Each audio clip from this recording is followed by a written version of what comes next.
மலைவாழ் பழங்குடியின மக்களுக்கு இலவச வீடு, கௌசிகா நதிநீர் வழிப்பாதையை மீட்டெடுப்பது உள்ளிட்ட பல்வேறு திட்டங்களை செயல்படுத்த இலக்கு நிர்ணயித்துள்ளதாக 176 ரோட்டரி சங்கங்களின் மாவட்ட ஆளுநராக பொறுப்பேற்க உள்ள மூத்த வழக்கறிஞர் சுந்தர வடிவேலு கோவையில் தெரிவித்துள்ளார்.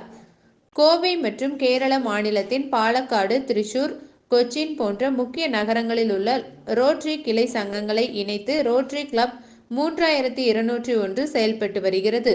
கல்வி, மருத்துவம், சுற்றுச்சூழல் பாதுகாப்பு என பல்வேறு சமூக நலத்திட்டங்களை செயல்படுத்தி வரும் ரோட்டரி 3201 மாவட்டத்தின் 2024-2025 ஆண்டுக்கான புதிய ஆளுநராக கோவையை சேர்ந்த மூத்த வழக்கறிஞர் சுந்தர வடிவேலு தேர்வு செய்யப்பட்டுள்ளார். வரும் ஜூலை 1ஆம் தேதி அவர் பதவியேற்க உள்ள நிலையில், வரும் ஆண்டில் தமது செயல்பாடுகள் குறித்து செய்தியாளர்களை சந்தித்து அவர் பேசினார்.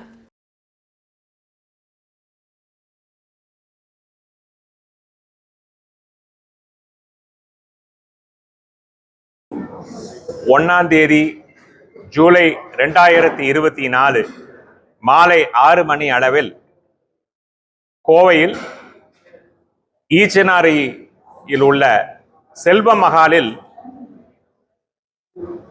என்னுடைய ரோட்டரி கவர்னர் பதவியேற்பு விழா நடக்கவிருக்கிறது. என்னுடைய பெயர் என் சுந்தரவடிவேலு. நான் ரோட்டரி கவர்னராக ரோட்டரி இன்டர்நேஷனல் டிஸ்ட்ரிக்ட் 3201 அப்படின்ற அந்த ஒரு நிலப்பரப்பில் உள்ள ரோட்டரி கிளப்புகளுக்கு கவர்னர் ஆவதற்கு வேண்டிய பதவியேற்பு விழா அன்று.